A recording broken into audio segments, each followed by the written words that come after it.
Right, okay, good morning. Everyone here? Still, people not coming? What happened to this bench? That looks empty. I'm already late. You want to late, even later than me. Right, okay. So today, not really lecture per se. I just want to quickly visit how you're going to deliver your report.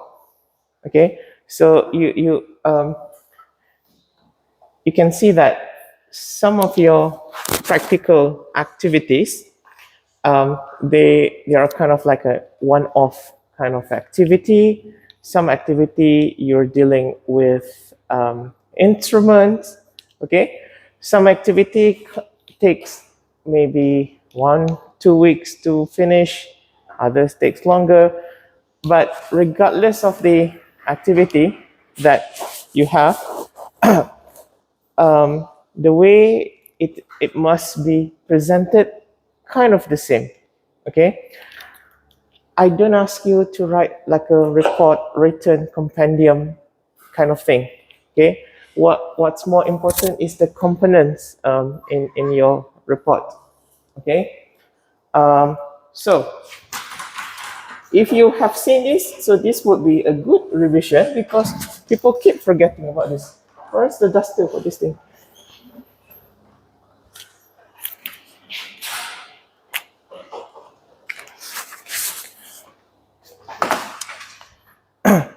Right.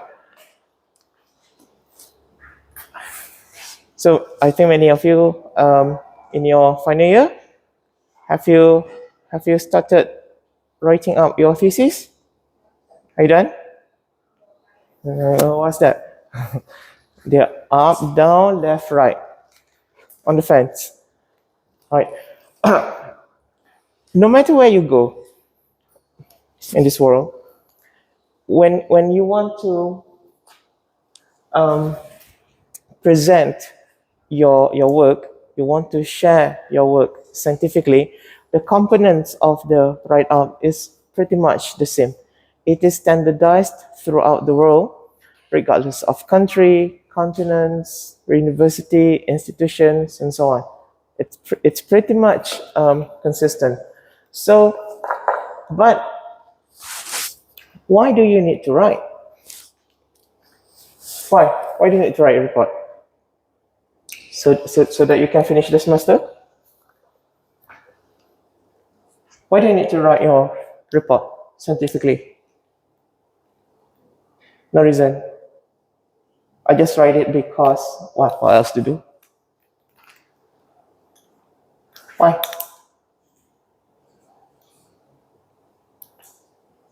Have you written your thesis? Why people are not responding? So have left, wait for Santa to return it back. Why do you have to write? No reason?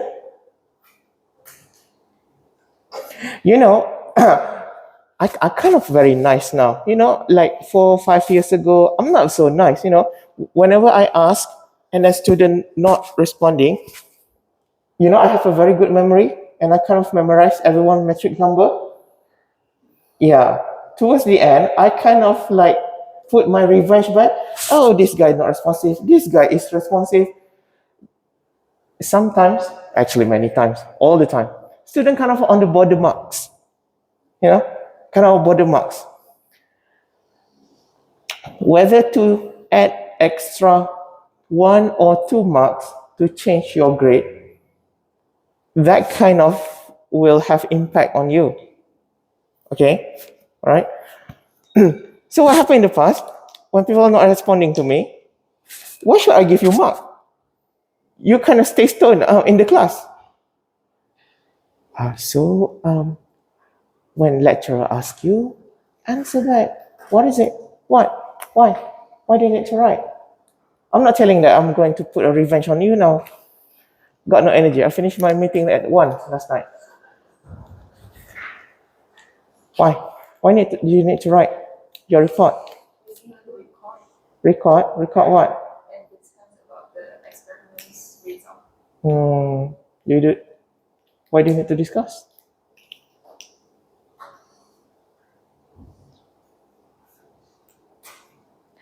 Don't you find it weird? You have been, science students for very long, but you don't know why you do have to do all this crap report things.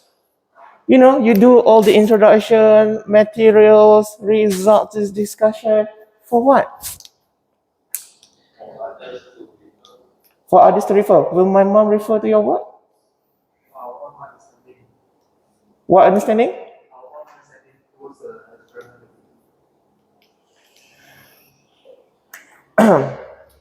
Vitagen? They have a good product, right? People buy. Do you see any Vitagen published articles on journals? Did they do any write-up? So can you say that they don't understand their work enough? Just because they don't publish anything? Can you say that? Vitagen do not understand themselves very good because they don't do the write-up. Because you don't ever find any piece of writing done by Vitagen. So can you see that? Panadol. Do you see Panadol? Do any write-up like a whole section or column or anything? Do you see any major companies do active science write-up at all? So, since you have not seen it, can you say that they don't understand themselves better? So why? Why do you do the writing up? I want to highlight this because writing is very dreadful. Other than writing to win because you are a keyboard warrior. Okay? 90% or maybe more of the students not being able to graduate, not because lazy to go to the lab work, to the farm work, or not do any work at all, but because of writing up. Yes, people fail most of the time. Sometimes not really fail, it just takes so long to finish. It's because of the writing up. Not just you. Even the lecturers, the professors now, they cannot, get the promotion and so on because very poor in writing. They have things in their head, it's just not materialized on paper somehow. Right? So part of the reason is because people don't understand that they have to write. They just think, oh, I have to write because I need to publish. I need to do the submission. And that's about it. Don't you think there is a higher purpose for that? Why?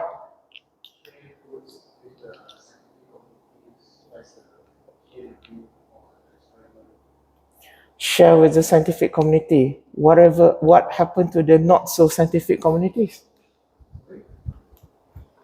If you said to share with the scientific community, what happened to the non-scientific community? You refuse to share. Share to the public. Do you think public will understand all the scientific jargons and terminologies?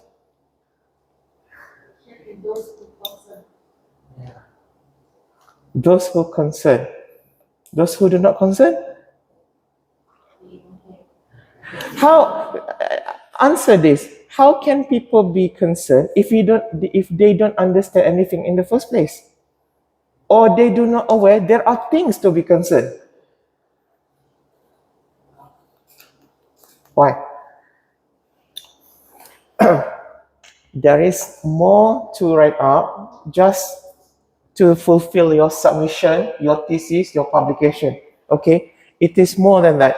It is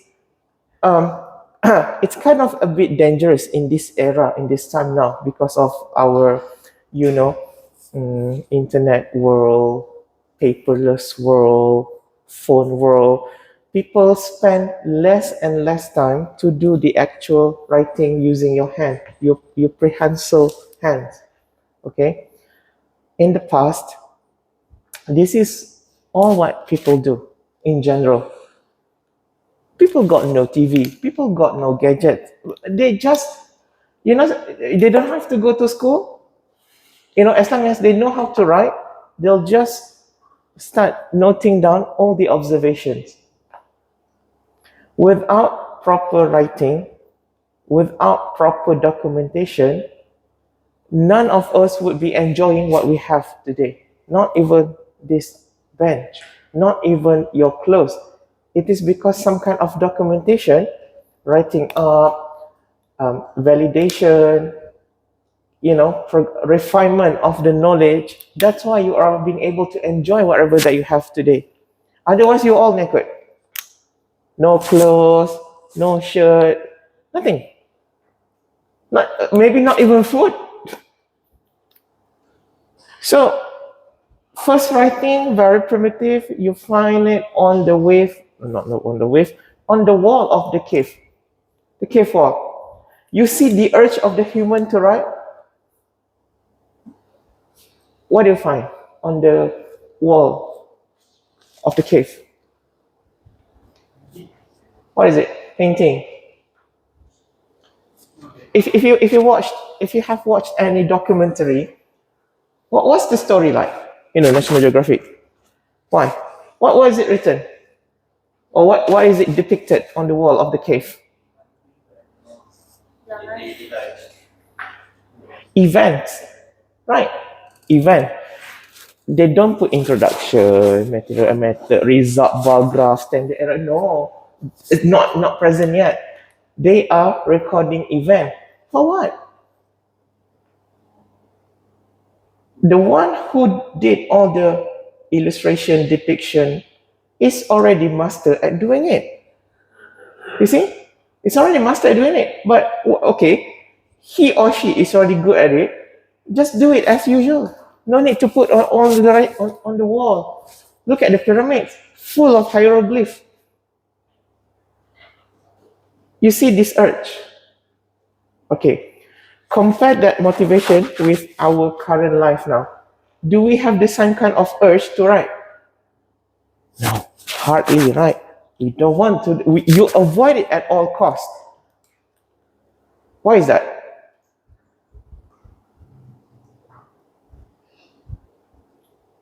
Why the cave people in the past, very long time ago, have a high motivation and urge to record whatever that they have experienced, even though very primitive. But you, with all the technology that you have now, it's very dreadful for you to write. It's very, it's very not self-driven. You have to be forced to do it. So coming back to all of this, the answer is usually very simple. People don't do something because they don't understand. Why? Okay? People don't go to school. Some people, they just refuse to finish school because they don't understand the importance of education. For example, okay? People who eat like pig don't understand the importance of taking good care of the health. When you are young, you can eat like pig, or maybe have a pig next to you. Eat together. Because they don't understand.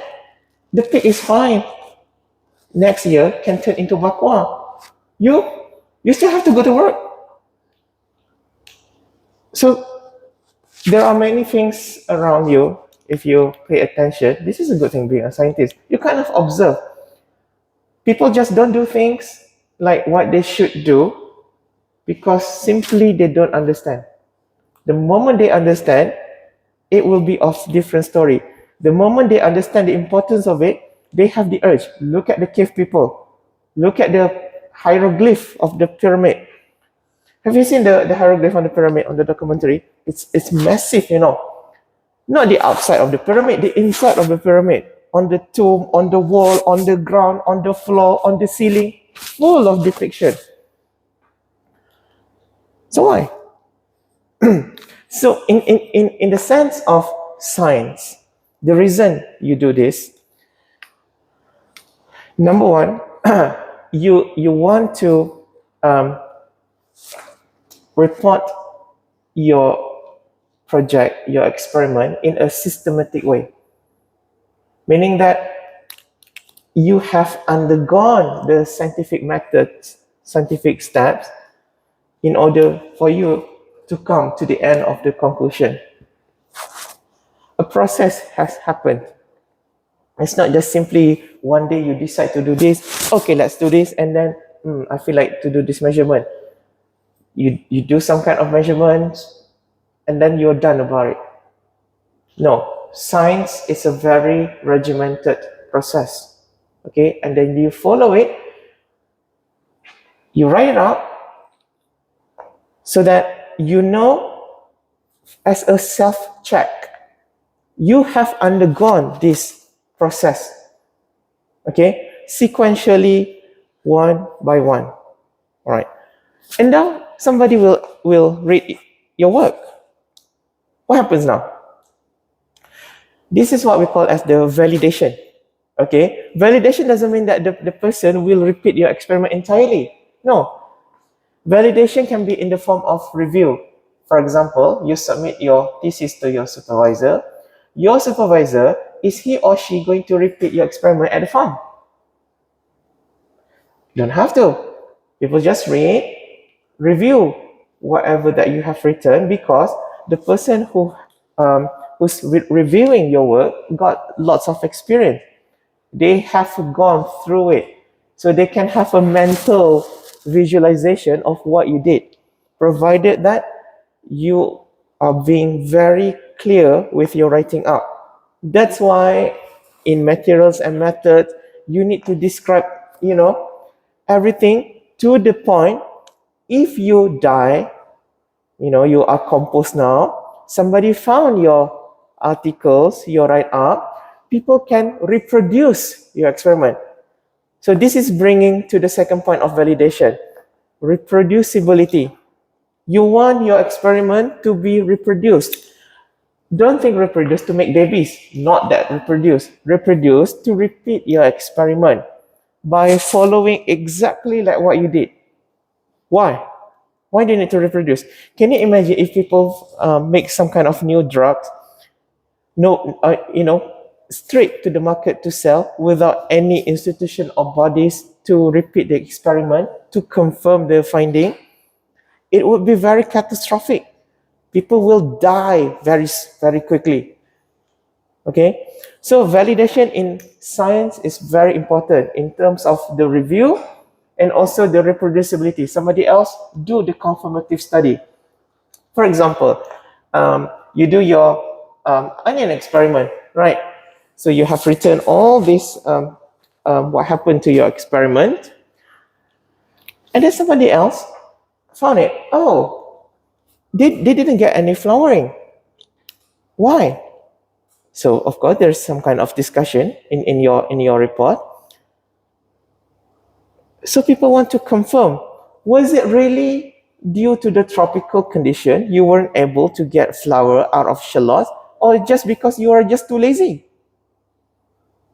People need to confirm it. Okay, the finding of it. So this confirmation, this validation will be done, especially before a new product is out or new knowledge is written in the textbook. It will be done by independent bodies throughout the world. Independently.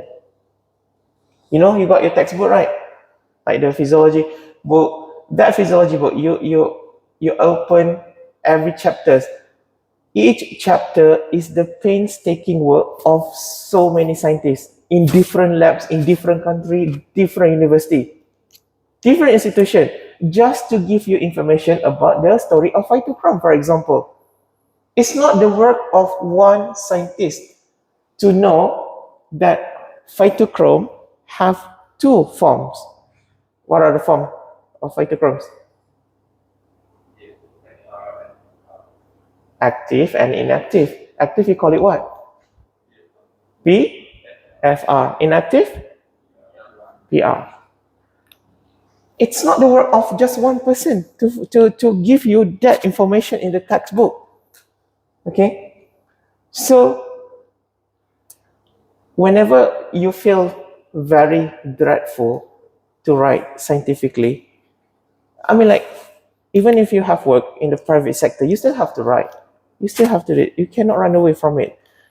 Imagine you are contributing to the bigger picture.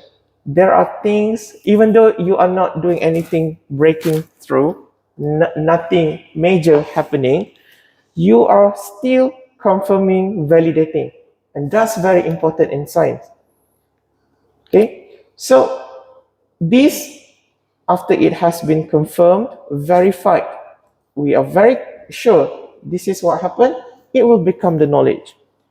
And it's true not only for plant science that you are learning now, for all subjects, all mathematics, physics, so on, even cooking. You know, cooking to make biscuits, to make cake, is that the work of one chef? You know, the chef like, okay, I'll just make the fruit cake today. And then this is the knowledge that everyone must follow. Not that easy. All right? Okay. So, in the process, you are contributing, you are actually teaching yourself to do better next time. Science is not an overnight work, like really. Okay? I can't remember how many times I have grown my plants during my study. Maybe more than 500 times. Keep on growing rice. It's a painstaking work so that you are be certain about it. All right? Okay? So, so you have shared this with all your friends, with all your colleagues, your community, your science community. Then so what? There's another story to it. Now you are done with the validation. Finally come the technology part, the refinement of the knowledge.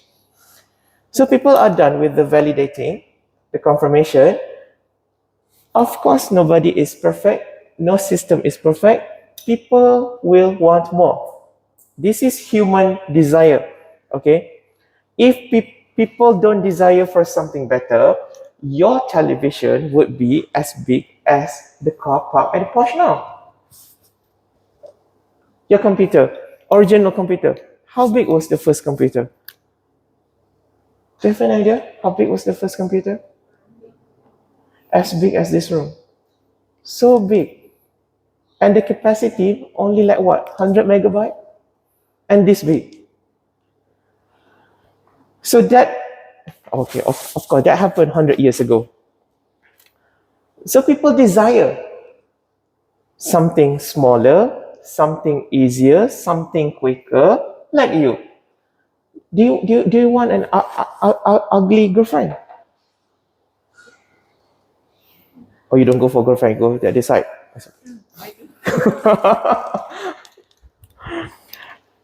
This is natural human desire. You always want something better. Even for scientists. Scientists are human too. So, with this kind of urge, desire, whatever knowledge that is in existence, people will start to refine it, to make it better. Not necessarily change everything, maybe do a one or two modification along the way. And this thing is cumulative and additive. One lab do this, one university do that, then eventually it's going to culminate to a very magnificent technology, right? So you can only imagine what kind of work that must have happened in these 100 years to the point that we have super telescope orbiting our planet now. James Webb, I think, the name of the telescope. Yeah, that is like 10 billion USD. 10 billion floating just outside the Earth. You know how much 10 billion is? Do you have an idea how much 10 billion is? I just want to give you a perception. one 1 minute, how many seconds? 60 seconds.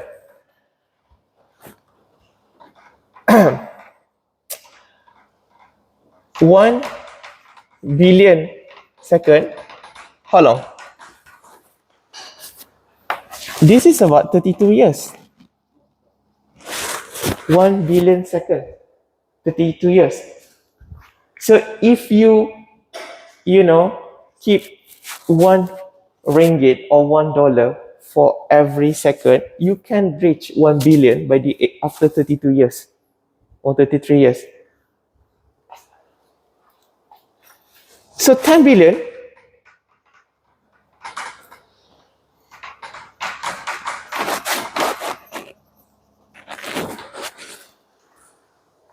is a lot or not? That is a lot. Okay, that is a lot. So this is the thing about number. Sometimes people just look at the number. People just say, "Oh, we have this the stock market worth of $1 trillion." Okay, 1 trillion. Oh, what's so big about it? That's a big number. That's a big number. Maybe you yourself, you are not able to carry all the banknotes with you. It's just so heavy, right? Okay. So the refinement of the science, until you see all this, wonderful technology, it all start with small experiment what you're doing now. Okay. I'm telling you this because you're not going to, stay in my classes forever. You're going to go out, you're going to join other group and so on. But with this kind of understanding, it kind of act as a self-check,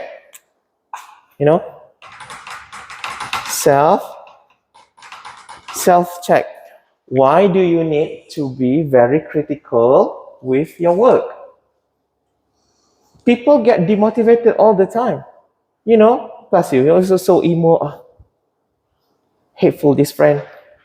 Because you're a human, okay? You're not going to have a monotonous kind of motivation all the time. It's going to be up and down, even for scientists. So to make sure that you are, how to say this? You are true to your science motivation. Understand this. This is something big happening to this. Okay? You are just a small part of it. Right? So I think this is what distinguishes between the developed country and developing countries. Okay? So if you go to developed countries like Germany, many of the European countries, this is the kind of mindset that people have. Okay, the kind of mindset that improvement comes from a small work that come together. All right, nothing is trivial. Everything is documented. All right. Okay. So do you understand now? Why do you need to do your report? Or do you just say, "Oh, I still don't want to do it"? It's hard, right? So what do you think? Is it important or not? I'm using English to teach you. I'm not saying that English is everything. It's just a tool. Okay? If you go to many other non-English speaking countries, they're still doing well. To show you, English is just a tool. English is not a science of intelligence. No. Although you need to be some kind of, proper IQ to understand it, right? But we use English. Oh, some people ask me, some student in the past, why use English? Why can use Arabic? Why we use English? All the books, even, if I could speak a Mandarin now, I think they would prefer for me to speak Mandarin. Are you okay? Not okay? Cold. Cold? Why cold? Is it cold? I'm right under this thing. Are you cool? Okay, add some more fat.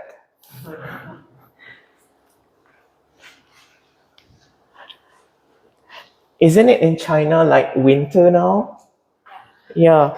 So you've been all your life in China. It's winter time. You're still not used to it. This is nothing. This is nothing. You know, I remember. What was it? I think 3 years ago. I went to Beijing during this time. The river is frozen. I forgot the name of the river. There's one river in Beijing. There's another river that's not frozen. That's in Shanghai. What's the name of that river? Huangpu? Huangpu? Yeah. Yeah. That one is not frozen. There's another one. This river next to the Forbidden Kingdom in Beijing. Yeah. There is so many storm. What's that tree? The weeping willow. Yeah. Yeah. Oh, I remember now. That's why I keep saying that word. Tiananmen. Tiananmen Square.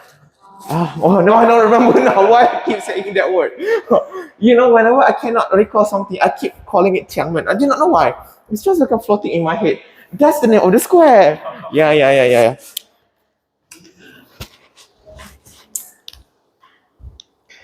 There is something we can learn from China. You know, if you two main countries that have the most population in this world, what? India and China. The population now is about the same, 1.6 billion, 1.5, 1.6, 1.6, 1.5. They're kind of like, you know, I don't know whether they are competing or not. This is not, okay, disclaimer, okay? This is not to badmouth about any nation. This is to take lessons, okay? And this is why people need to travel, so that people can see things. I do not know, my friends go to travel as well, but they don't see things I saw. They just want to eat. This is what I noticed.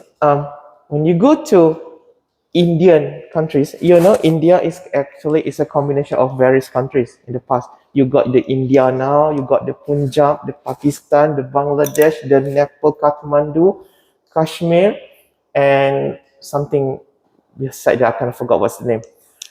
So you got in Indian region, and then you got the China region. I'm talking about your country now. You should be very happy. Okay, not the island, because that's the Japan. Okay, we don't want to talk about the Japan now. So you got the big area China, big area of India, 1.5 population, 1.5 billion of population each. One thing I noticed, you go to India, you can validate my story, okay? Because as a scientist, you always want to validate. You will see there are many beggars. Okay? There are many beggars on the street for some reason. And these beggars, you know beggars? Do you know beggars? No. Translation, please.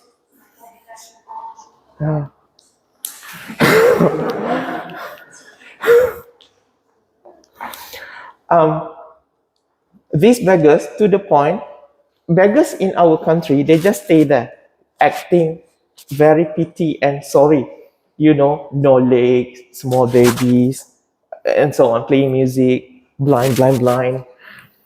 That's the worst that can happen to our country. Beggars in India, they come to the point, they actually chase you. They scam you, they follow you to the grocery shop. They will not leave you until they get what they want. I do not know. Is that still a beggar? That's a harasser, actually. It's so bad, you know. But if you don't understand, you will say that, oh, these people is so dreadful. You know, so horrendous. Why are you behaving like this? Well, the economic growth, the per capita production of India is not very high. Okay, so the wealth owned by individual population is actually super low, maybe negative to some point. Okay, so you will see that one street in India, when you go up, just a regular street full of beggars, it's not clean. Okay, it's not clean. It's very busy. I do not know. Nobody ever go to the driving school. Honking all the time. I do not know. I mean, sometimes that time I wonder, like, what's wrong? Nothing wrong. Oh, they use that to communicate. All right, okay, yeah. So it doesn't look pristine. Okay, you got beggars. That means something not right with the social economy. Then you got sanitary problem as well. That means not so good with the town planning and urban development. And then with the honking and stuff, people there emotionally not stable as well. And then look at the electrical wiring. But our countries, this is one good thing about Malaysia. If you compare Malaysia to other ASEAN countries, you would see that our wiring system is actually very nice. It doesn't look fibrous. You go to Bangkok, you thought it was a bird nest. No, that's your Unify actually. Okay, but actually that's part of the unique thing about the city. Okay. Then you go to anywhere in China. I've been a few places in China. Just take Shanghai. Just now in Delhi, right? Just take time in Shanghai. You go out. Number one, you still got people by the street, sitting on the wooden stool. But they are actually talking to each other. Nobody begging. And suddenly, one Amma have a bucket of water, keep on splashing on the road, cleaning the road. I keep asking, why people do this? They just wash the street. So it looks clean. Nobody is the beggars. And I think I hardly hear any honking. But the number of people is the same. If the street in Delhi, you find 1,000, just one street, yes, that's very possible. You find one lorong, like 100 people, very hardly, right? No. There, 1,000, that's easy. That's minimum, actually. Yeah. Jalan UPM, 1 million people. So many people. So there's a difference in this? One look very busy, very unorganized. One kind of like, my own hypothesis is, maybe China people, they're kind of afraid of the authority. They don't want to be flogged if they do any mistake. Flogging. Flog. If anybody know, translate to your friend. Flog. I don't even know what this is in Malay. Something like kena bantai. Maybe.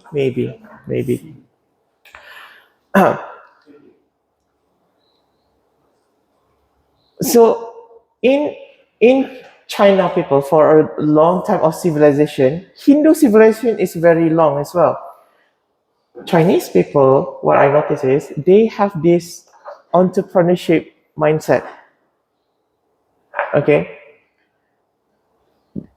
they like to work for themselves. Okay, so when they like to do something for themselves, I mean, like earning individually, you are very innovative. You have this desire to make things systematic. When you go to the other side of the world, like in the Delhi example, you hardly can see anybody got this entrepreneurship kind of motivation. They just want to be done with the day. Like a chicken, go out, try to find some worms, get enough food, that's it for the day. So why is it different? Why?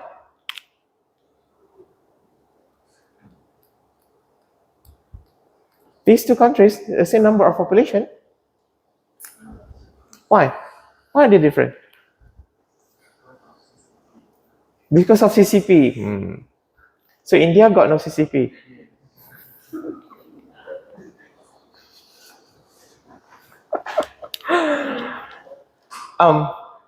Actually, I don't have the entire answer to that. Honestly, because there are many roles at play.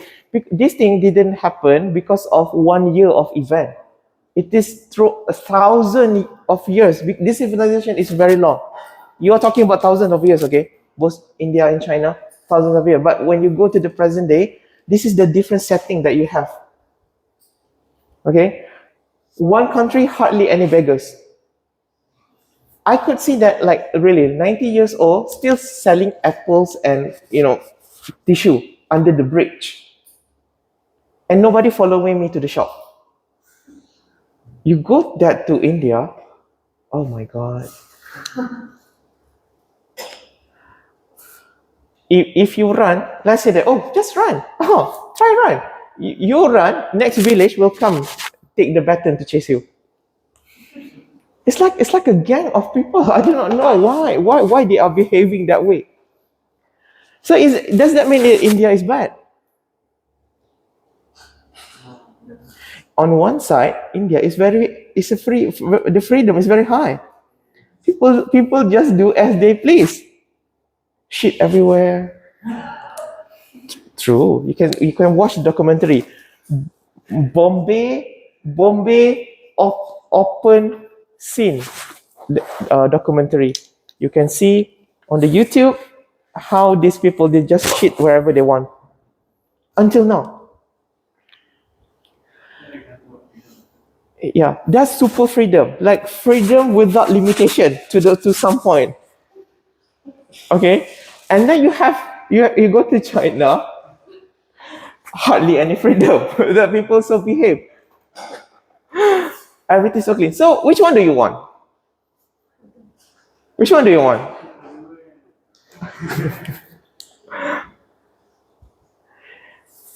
It's in there, you can do anything. Like, really? Yeah. You know that they have a problem with raping and stuff. That kind of freedom. Because people just free to do whatever they want. So, I'm mentioning this to you because this is the reality of the world now. Even with the science, you always have two extremes. Super freedom, super high authority. Okay? And always something in the middle is kind of okay. All right? So when you are on your own in the future, doing your own project, your science work, anything, this is the decision that you need to make a lot. Which extreme do you want to go? Okay? Even with your, you want to plan your experiment. I'm telling you this because when you want to design an experiment, sometimes it can be out of hand. You get too ambitious, you just want to do things like, oh, actually I can't do it. See, plan ahead. So it's very important to plan ahead, but it's not too loose, too freedom, too lenient. If you're too lenient, you will see that there is no validation kind of system.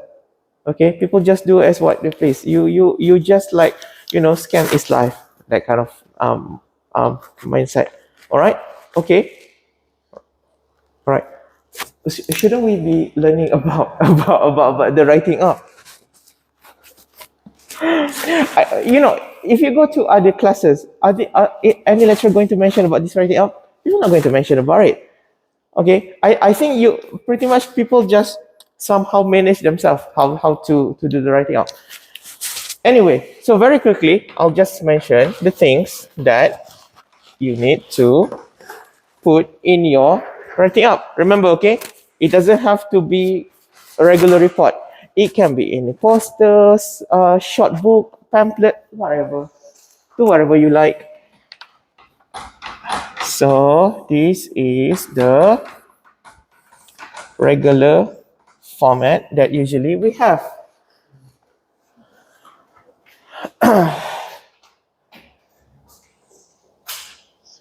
That's one. What's this? Introduction. Actually, M&M.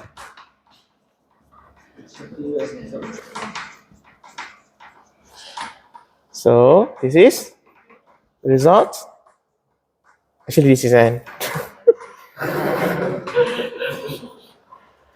I'll tell you in a bit why. And this is actually conclusion.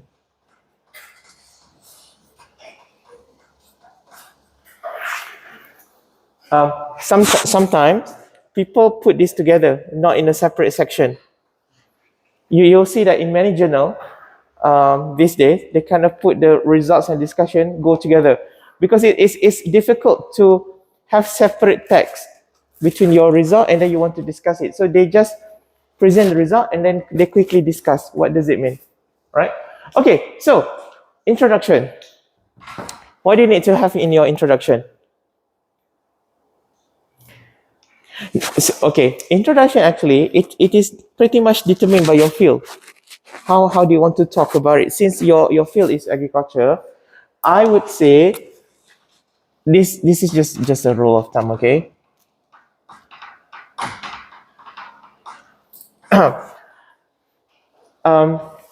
You need to be clear about your variables first. Variable first. There are 3 variables. What are they? So manipulated, responding, and constant. Manipulated. What's this thing? Manipulated, responding, and constant. Okay. So in your introduction, you need to know now, what is the celebrity in your project? So in agriculture, the celebrity is usually the subject and the problem. Okay? Or project. Let's take example for your shallot experiment. What is your manipulated variable? Oh, no. Go to the constant. The constant is what? Same shallot, roast shallot. Yeah. So what do you manipulate? Sorry. Yeah. Vernalization. What is the responding variable? Growth, right? Growth parameter. So based on this, you got the manipulated, responding, constant. So who is the celebrity now? Yes, shallot is the celebrity now. So you need to talk about the shallot first. Shallot, and what seems to be the problem? To induce flowering. Yeah. So shallot and flowering in tropics. Yeah. So this already one paragraph. And then you move to how to flower shallot.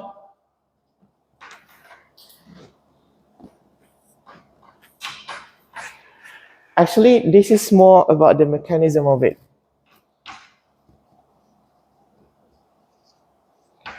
Not how to flower. How shallot flower. What happens to make it flowering? And then you come to, how to make it flower. This is the treatment. Or the thing that you manipulated, which is a vernalization. Okay, and quickly, what will be done?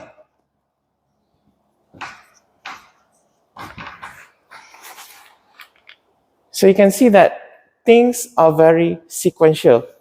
Relax when it comes to writing. You are not going to write anything proper if you're not relaxed about it. Okay. Talk about shallot. Why shallot is important?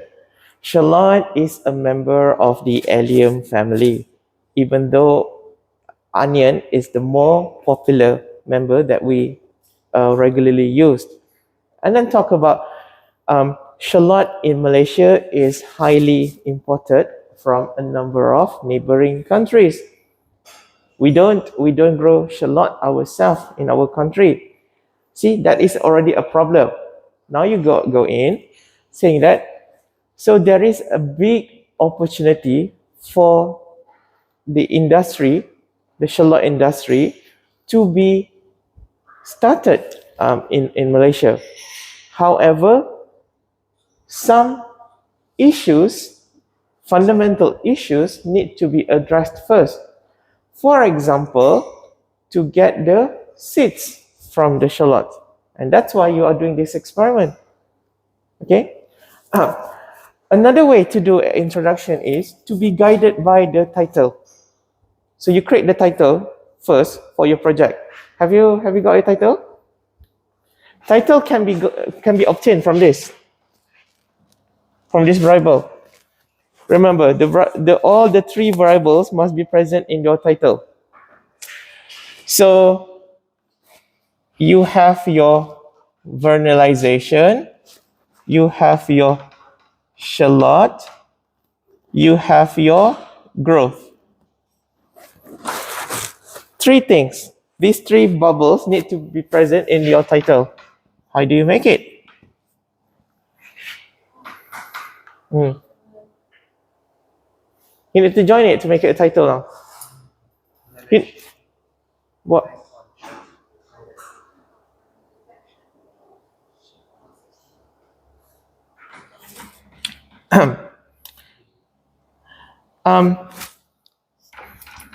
Why not I give you 3 minutes, each group. Why don't you come up with your title? And then you come to write it here. So, Ong Huat and Chu Huat. Go, go, go. Discuss. How do you want to write your title? And then write it on the board.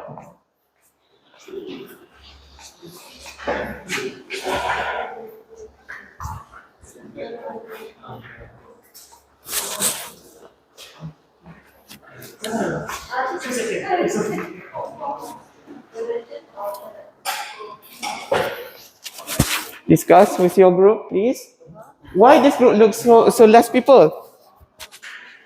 Oh, where is the auntie? The auntie is not coming.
Are you done?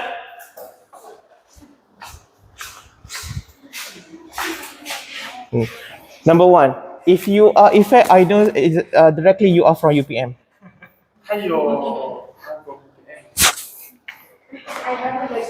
True. For some reason, UPM students like to use this word. The effects of vernalization on shallot. Since when Alim Sepa? Alim what? You are dealing with shallot. This is onion. Growth and flowering in tropical region. Okay, so you have vernalization, you have your shallot, you have your growth and flowering. That's good in tropical region. So you got a bit more cherry on top. That's good. Sabar, tak habis lagi. Effects of vernalization towards flower induction of rose shallot. Alright. Okay. So this one maybe I can give 4.2/5. This I can give 3.7. Okay. Why? You need to put your scientific names. Okay, I'll give you one example of what I've written. Like a surprise, right? Ta-da!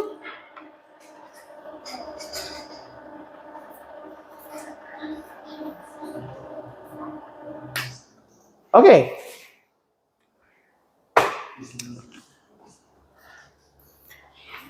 You use words to show, because this thing is, are you confirming anybody? You are the first. Remember, when you do the project, you need to be clear. Are you repeating somebody else's work to confirm, or are you testing it with different crops? What are you doing with it? If you are the first to do it, you need to use the word to show the promising manner of your project, the potential, the feasibility, anything similar. Okay? So we use the word feasibility because you are the first. Of vernalization in promoting. So this is actually based on your results. Your result actually, you got these two.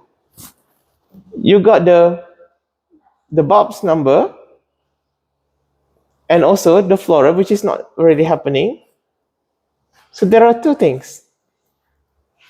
In rose shallot, common vernacular name or common name, and then this is the Latin name of it.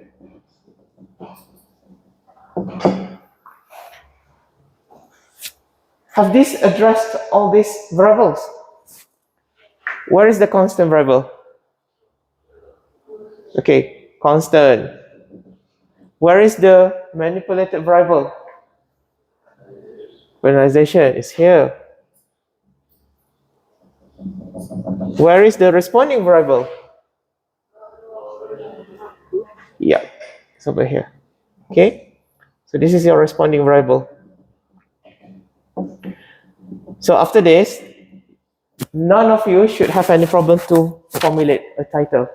It is this easy, like really. I don't understand why people are so difficult. Oh, what title to give? If you don't know what title to give, you don't understand the variables that you're working with. All right? So it's very important to understand this. Okay, so when you have all of this, These are actually the keywords that you can use for the introduction as well,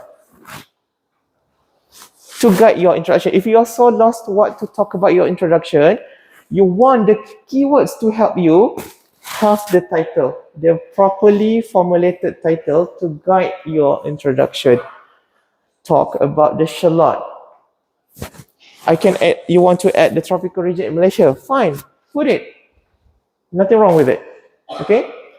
And why do you need to do vernalization? You need to tell people you do the vernalization to, even though vernalization is mainly known to trigger flowering, it seems like it's also helping with the growth of the shallots and also for the onions, actually, if you read the literature. Okay? All right. Okay, so you're done with that, and then we go to the materials and methods. I don't want to go into details into methods. Just put it this way. When you write it, you need to describe it to the point.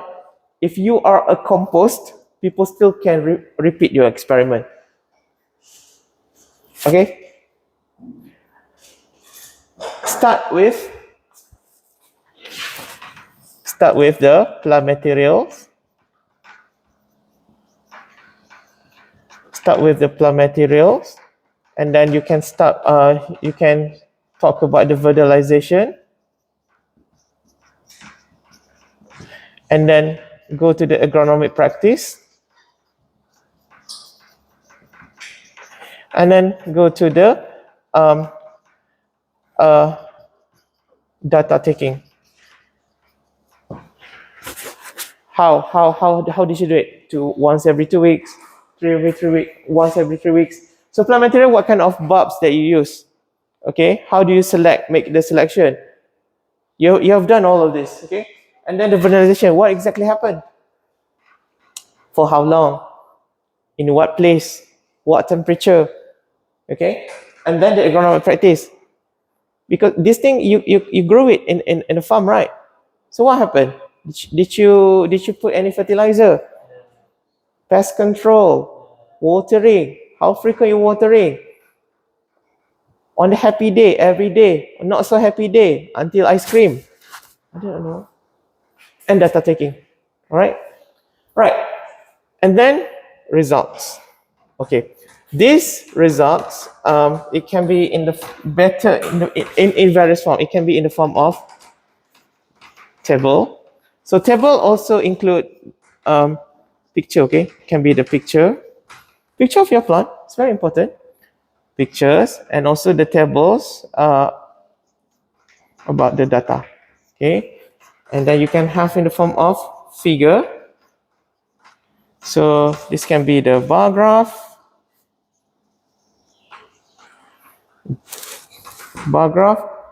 What else? What figure can you have? Or chart. Okay. What else?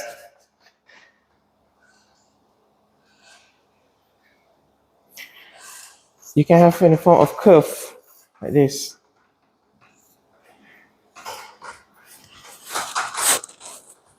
Right?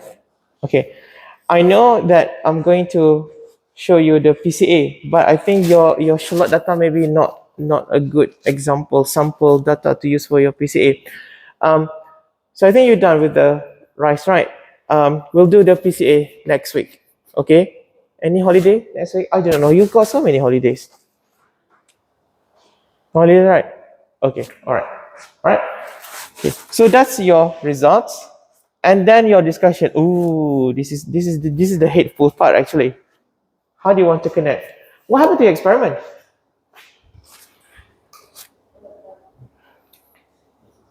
Did you find out anything? What did you find out? This group, what did you find out from your shallot experiment? What happened?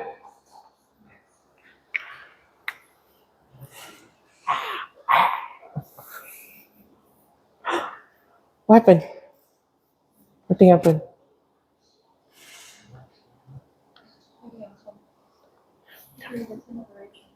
Oh, sorry? You know what? Maybe I should use a Google Translate. I'm sorry.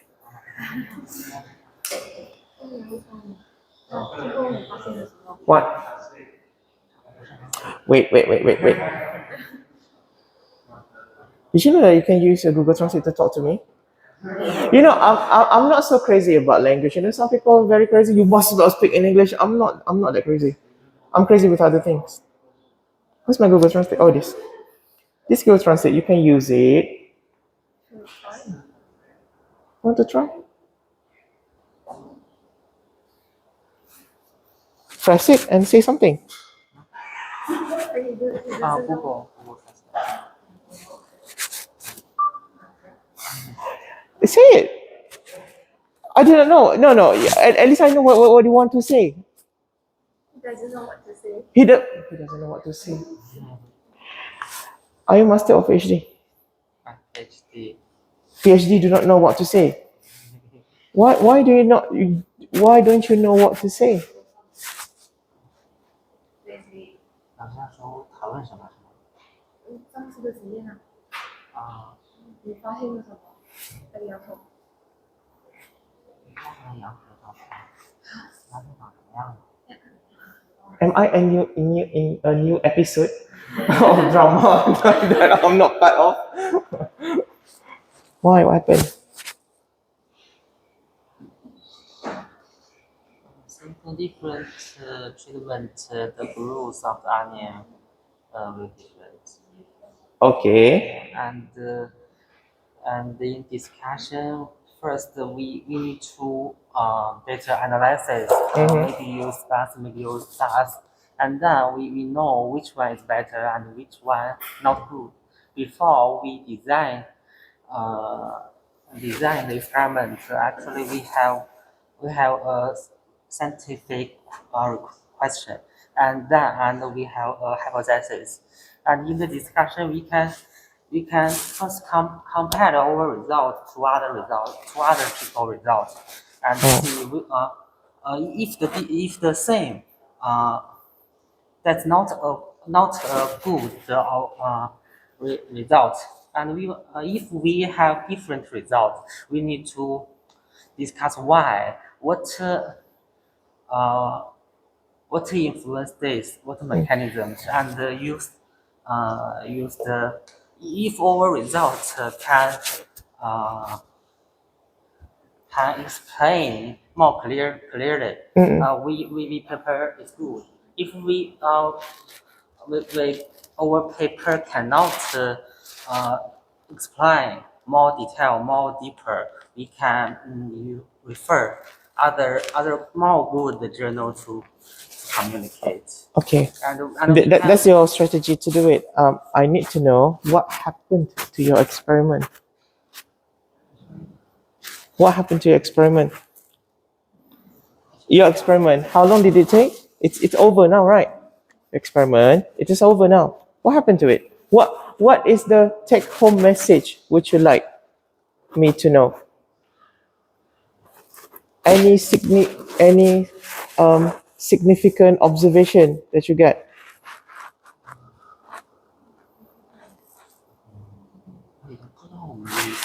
You hypothesized, all of us, we hypothesized the vernalization can do the flowering.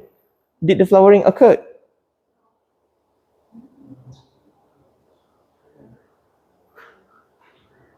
Your friend want to help? I think that we got different size. Yeah, different size, different weight. No.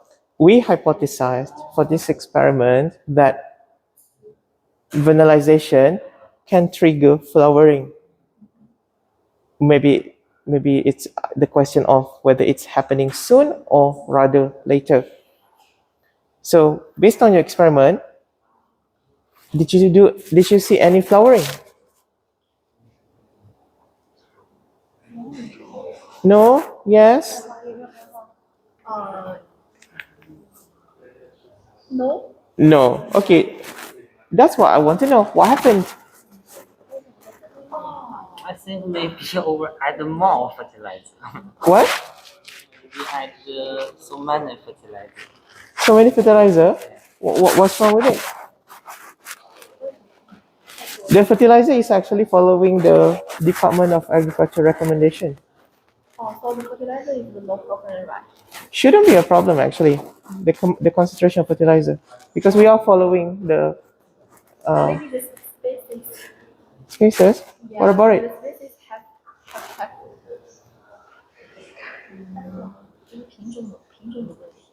哦，species have Spaces. What about the space? Remember that maybe they just grew up this leaves, and they plant flower. Maybe they how to say 为了长叶子开花 improve their leaves growth and the flower can yeah they can flower. Okay, all right. What exactly happened to your plant? The first week, was it okay or not? Yes. Second week? Yes. Third week? Fourth? KO. I'll deal with you in a bit. So I think they are still on Uranus. We need to bring back to Earth.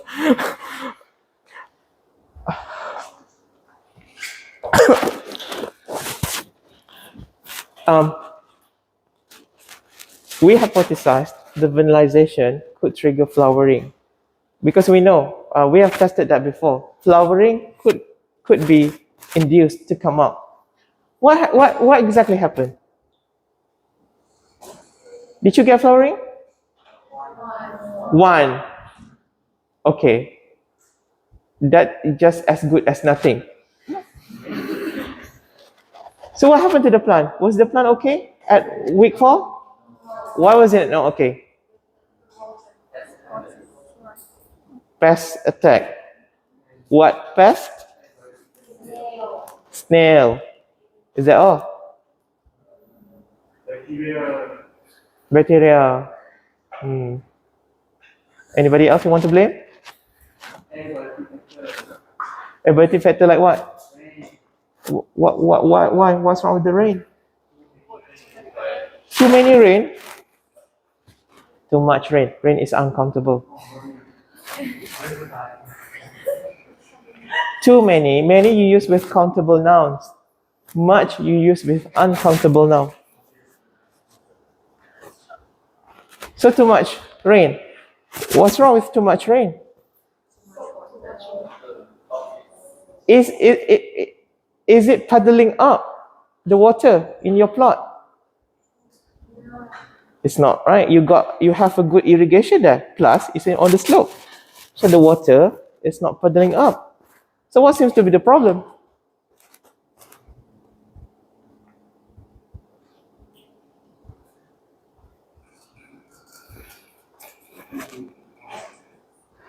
You know, when I was a student, whenever experiment not happening, not during my actual experiment to make work for my study, just experiment part of the lesson or classes, when it's not happening, I'm very happy because I've got to say a lot of not so right things about it. First, negative result is result. Okay, like really, don't regard any, to your eyes, that is failed. To a good scientist, that is actually an information. Remember, experiment is done repeatedly. You have only done it one time, right? So, snail, rain. What else? Enough fertilizer? So fertilizer is not a problem. Temperature, high or low?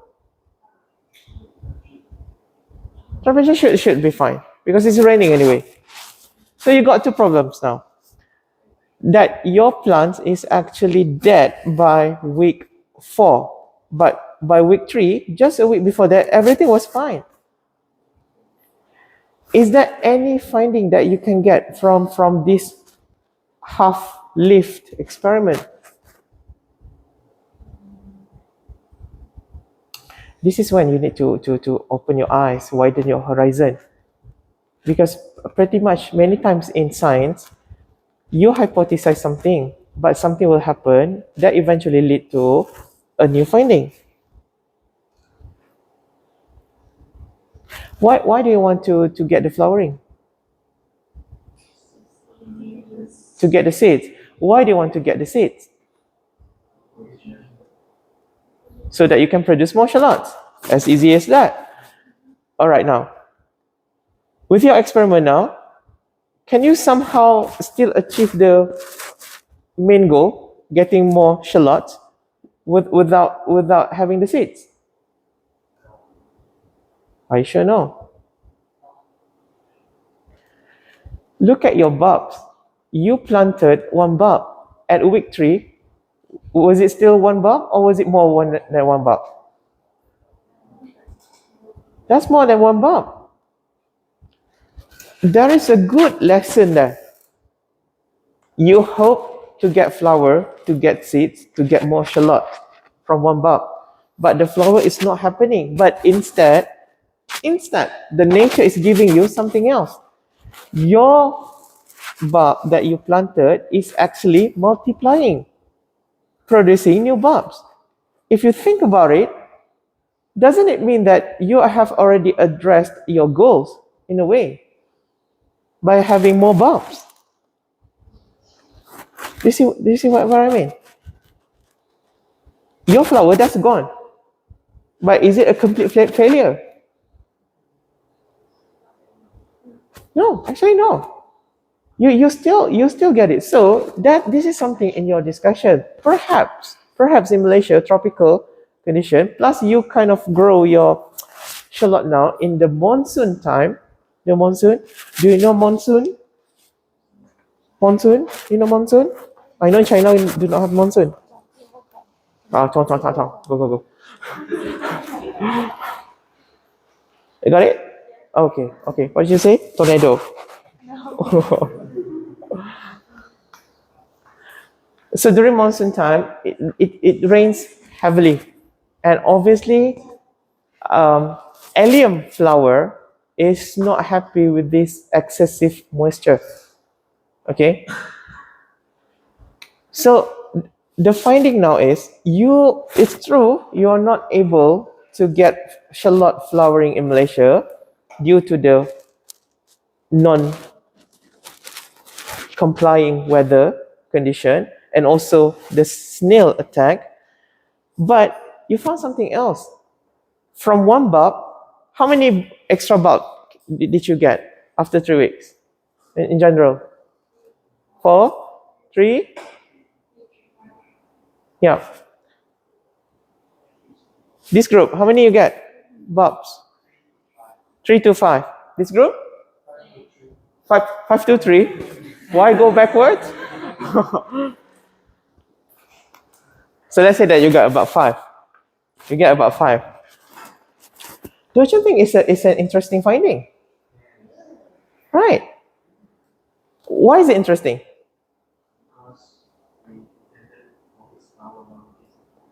That's not interesting, that's failure. That's a very, very sad story.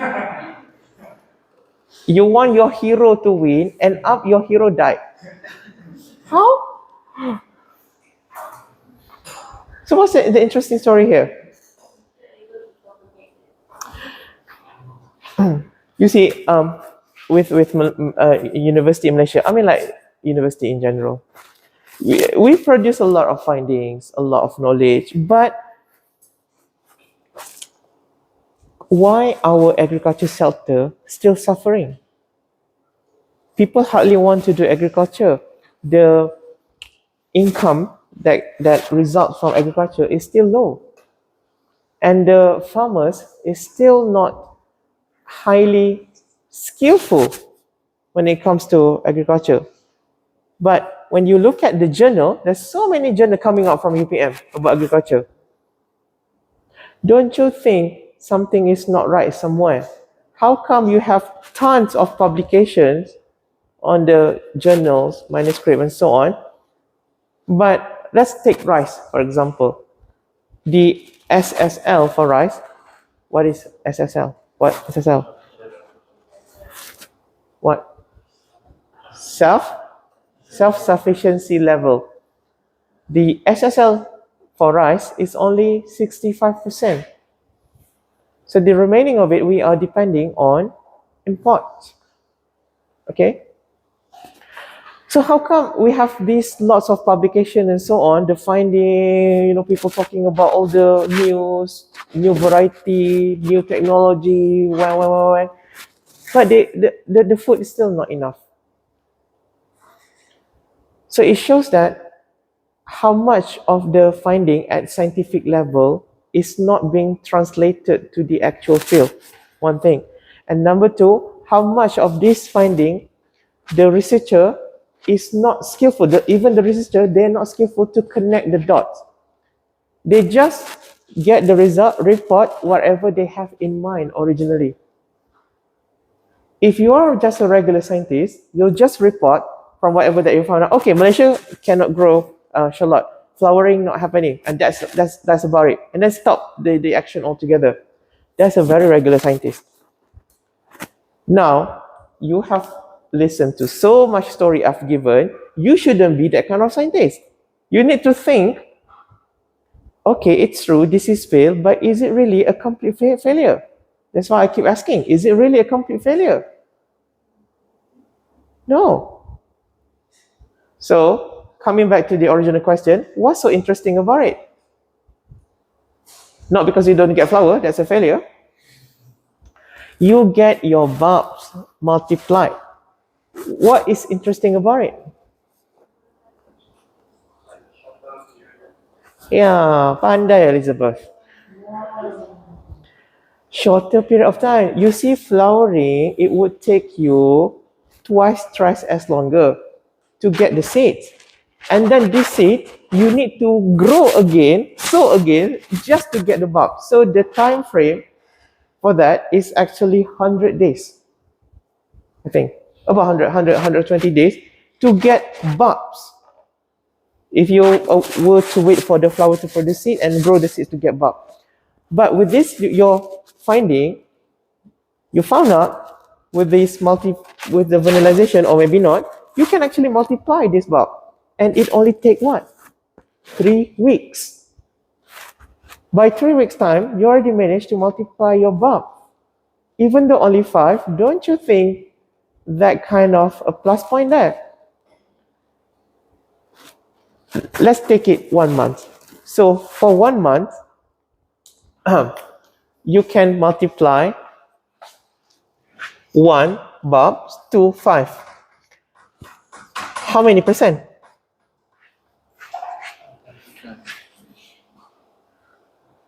How many percent? 5 times, 5-fold, right? 5-fold. So let's say that this takes about 30 days. And since this is only 30 days, you can do this 12 times in a year. If you were to follow the original flowering seeds, which takes about 120 days, how many times you can have in a year? 3 times only.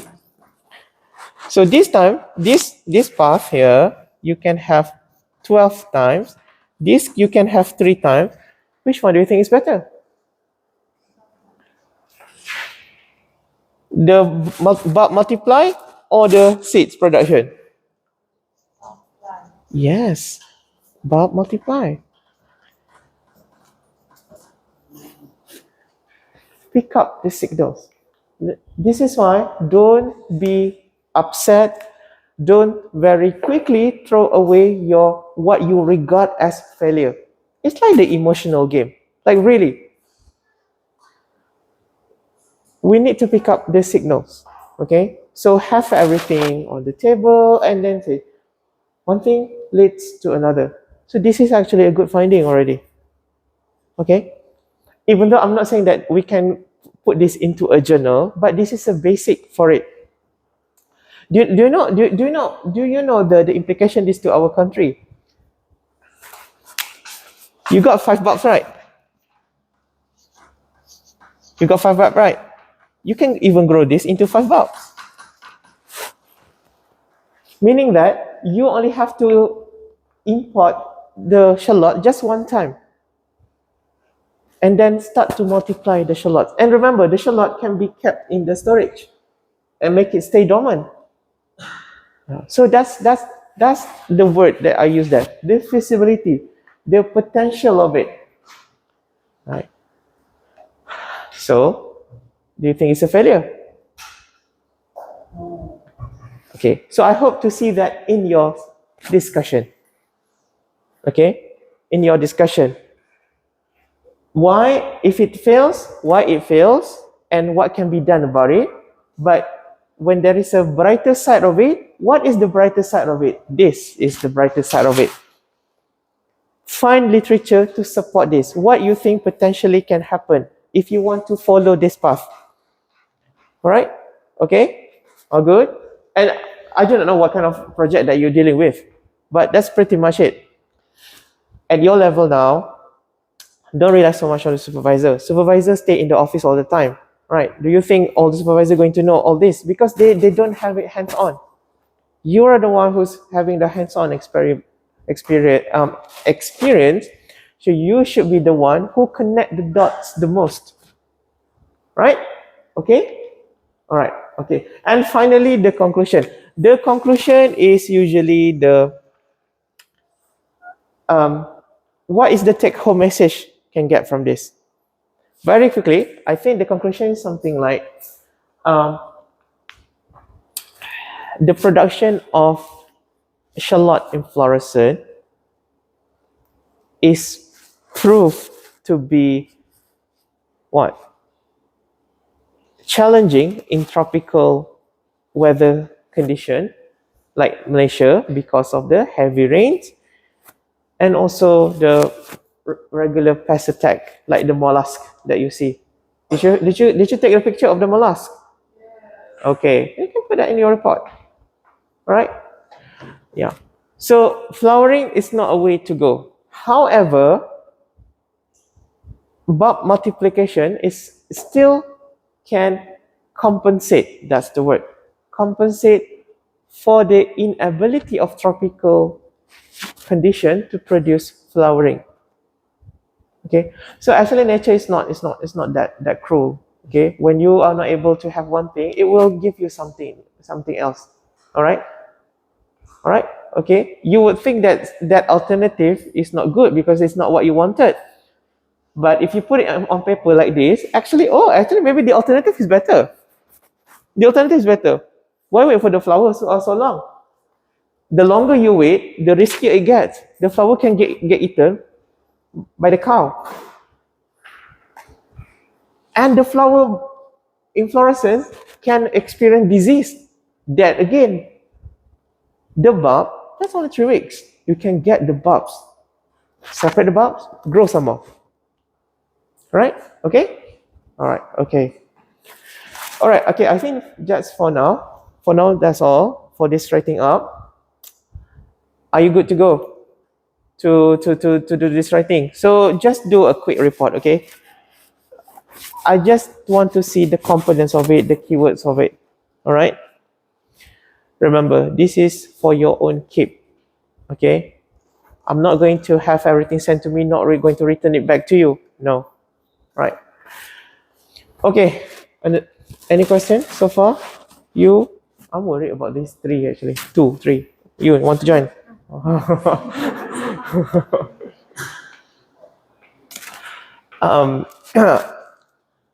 So are you in your first or second semester? First, second.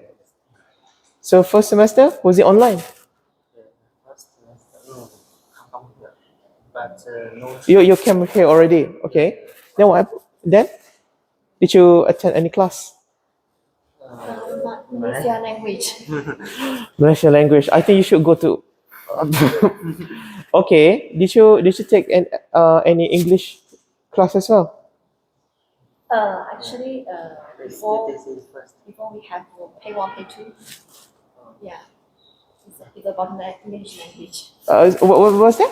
Pay 1, pay 2. 台语, English. Oh, where did you take that?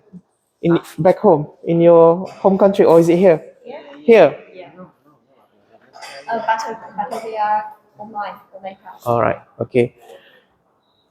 So you're doing what project now? Who's your supervisor? Dr. Susi. Doctor? Dr. Susi Lawat. Oh, soil. Yeah, Both of you. Don't settle. Oh, okay. All right. This is just my advice to you, okay? Because language is very important. All right, it's very important. It's true that I spent much of my learning life in England, so I work with the West people, so that's why English is not really a problem for me. But I went to China as well, and it was a struggle for me, you know. But I was a lot younger then, so my brain kind of faster. It doesn't hurt to invest a bit time to get this English thing going. I do not know. Use your YouTube, okay?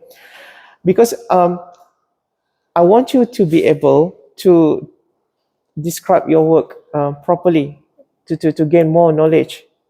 Whether you like it or not, English is the academia language. That is the fact. Okay? I think we all have our mother tongue, right? Anybody here, English is the first language? No. No. What's your first language? Right? Cantonese? Hokkien. Hokkien. So, but English is being used all the time now. So bad. Shalat lah you. All right. This is going to be a short course, okay? It doesn't matter, I mean, like what grade you're going to get from this course. So things how you can improve the language. Okay, you're still young. Okay, yeah, you're not 40. I'm the one approaching that. Yeah, I'm old. I know. All right. Okay. All right. Okay. This side. Are you good? Not good? Want to go away? One test one now?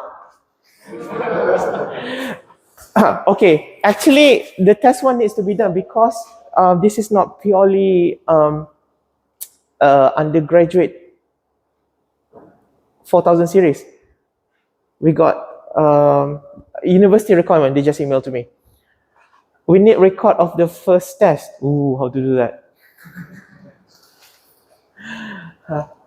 Not for the undergraduate, it's for SGS, the graduate school. Okay?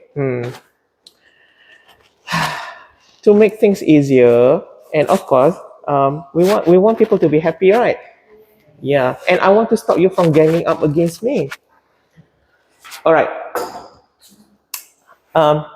Let's make it this way. Tolong pada. Malas belakang aku sakit.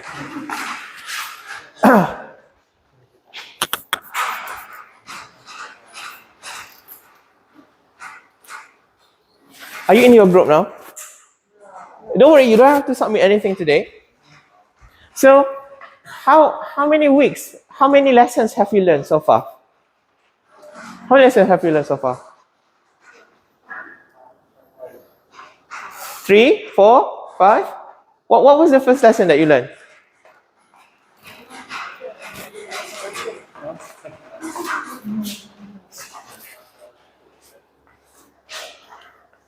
How many now? How many?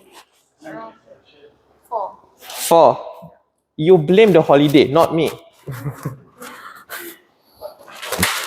He said 5. What's the other one? 4 or 5? What was the first one? Can somebody? Genome structure. Okay, genome structure number 1. Number 2? Cell wall structure. Cell wall structure. Okay. Hemicellulose and so on. Okay, number 3? Cell signal transduction. Okay. Number 4? Phytochrome. Okay. Number 5? Holiday. Okay. So since you got 4 lessons, I think that's about right for the test 1. Okay. Here's what's gonna happen. because I want to be fair, right? Because this is kind of sudden. Let's make it this as fair as possible. How to make it as fair as possible? You know, I'm very creative at punishing people. I'm not punishing you. I'm just okay. No. That's the wrong word. Yeah, very creative at making myself happier. Okay, I want you, each group, to create question for the other group.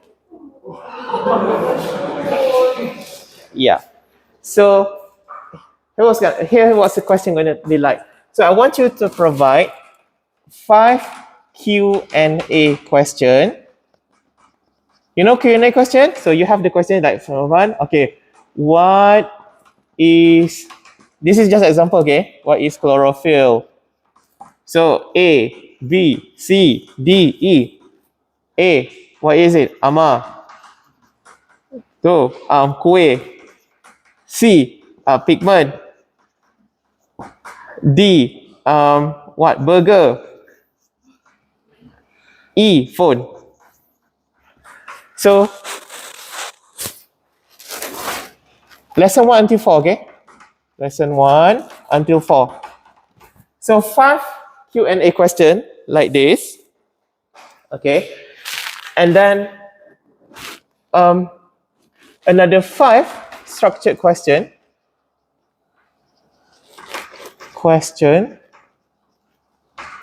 Structured question, something like this. Okay.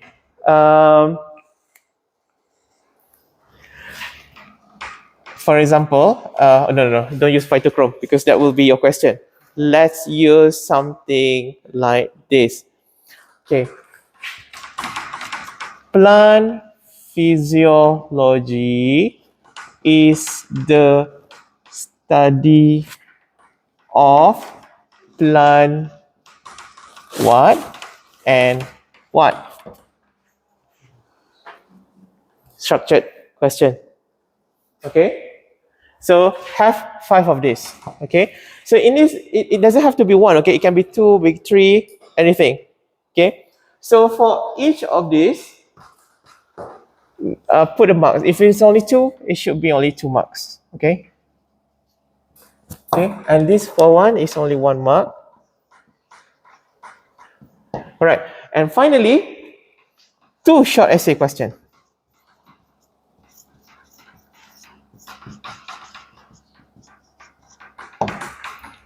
Okay. For example,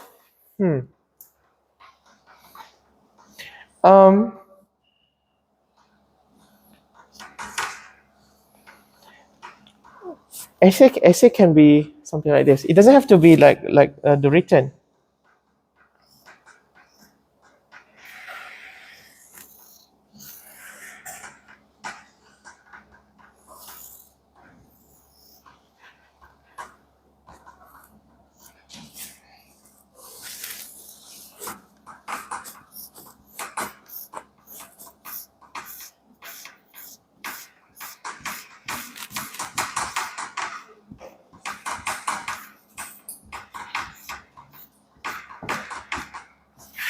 So you have banana leaf. So you have the coconut leaf. Banana leaf in plantation. Coconut leaf by seaside. So something like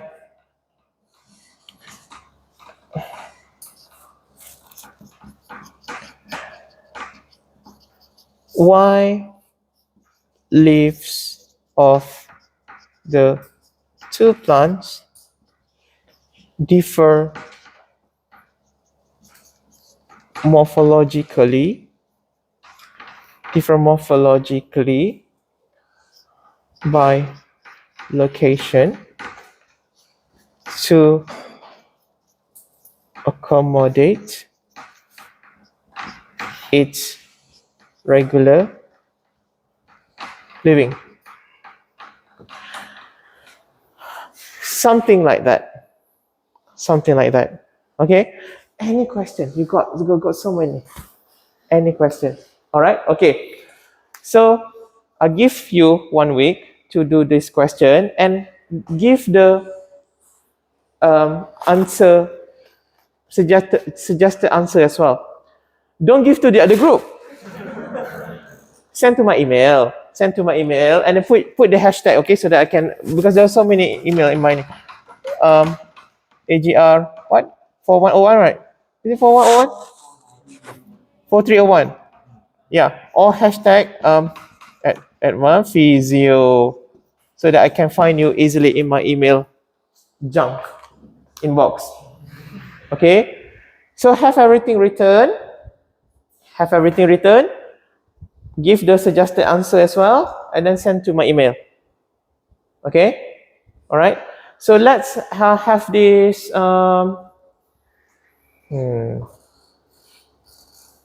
Can you give this by Monday? Next Monday?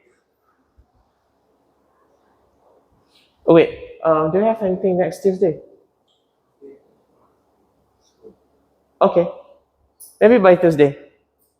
Okay. So discuss with your group what kind of question you want to. Now you can shoot all you like to them. Okay. You know, you can make all shooting that you like to the opposite group. Yeah. Wow. To the point they cannot answer.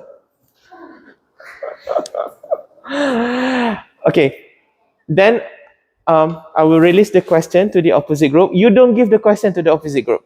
I'll give the question to the opposite group. Okay. And then you just answer it. All right. Okay. I know you are trying to be nice to your friend, but there is no point to give answer to the other group because you love your other side so much. Okay, so this exercise is to ensure not only that you know how to answer, but also what to ask.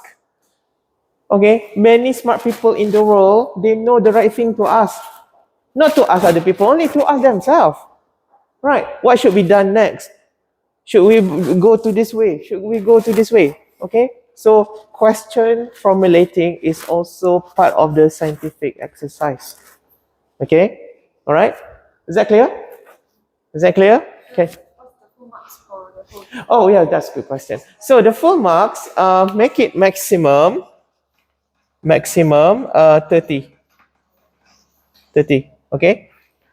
Because I need to convert that into 50%, 15% later, 30.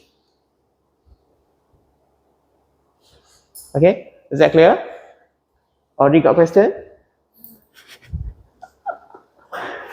You see, you think asking question is very easy, right? You need to know what to ask anyway. See, I force you to study.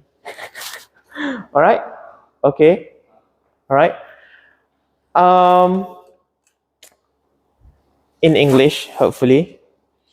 Everybody in English. You can use any illustration that you like. All right? Use any illustration. You can get from the Google, anywhere. All right? Okay. Do you understand what to do? Understand what to do? All right. Okay. That's good. That's good. Okay. I think that's all for today. I got a meeting very soon. I should be preparing for that meeting, but now I'm entertaining you. Any question? All good? All good? Anybody want to disagree? Want to disagree? Want to watch movie?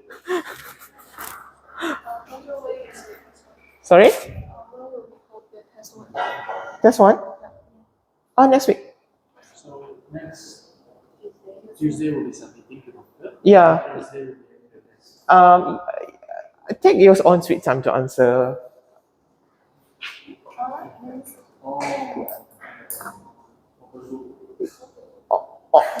Open soul. Open anything you want to open.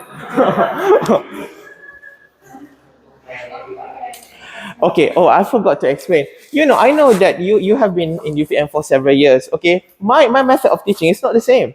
Okay. I'll just do whatever I like. That's the basic of it. That's the basic of it. And I never make it closed book. Except for final. Sometimes final I cannot do it because I got the examination prefect. And then So final, I cannot do anything about it because we got prefect for that. Think about it. You think all the lecturers giving you all the questions, close book, under 1 hour, 2 hours to answer everything, you ask him or her to do it, do you think they can do it? See? What's the point? Yeah. There is no point to put time, restrict by 1, 2 hours. The whole thing is for you, regard this as actually exercise so that you can hammer the information into your head. It's a process. Some people are late bloomers, okay? They need to learn a bit longer and more times in order to get the information and knowledge into the head. Some people, they just got very good memory, eidetic memory or something. 1 time see, 20 times remember. Some people are just faster, okay? But in any condition, people will appreciate when they have a bit more time to absorb and process the information. So this is what I'm trying to do with all the classes. Okay? So relax. Relax. Okay? Yeah. Since this is an open editing test, we are using typing or writing. I want you to write. Okay? I want to write. One thing about me, I don't like you to type because that kind of make people stupid. Yeah. Do you know why you need to write? Yeah, that's for to make your psychomotor work. When you write, when you learn, you write, you are actually activating different sets of neuron in your head. That's if you want to learn about, that's about cognitive development. So you do this hands writing while you are learning. You are actually solidifying your long-term memory. Because your brain will remember something is happening while this thing is being committed to the memory. If you just stay on the screen, it's kind of hard for your body to make association. All right? So use your hand. You cannot use hand, use your leg. Use it whatever. Mouth. Some people draw with mouth. Can you do that? All right? Okay? All good? Okay. Or do you want the traditional exam? I can make it happen as well. 1 hour. Okay, set, go. Then die. All right.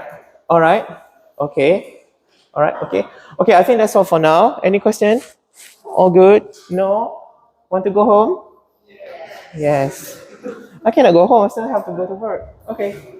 All right. Okay. I'll see you. Is it next Tuesday for transplant? Okay. So wait. Hey, you have 7 Monday to replace. Okay. I need to somehow accommodate that. Let's make it this way. Because we need to transplant the okra quite quickly. Have you sowed the okra? Okay. The okra has been sowed.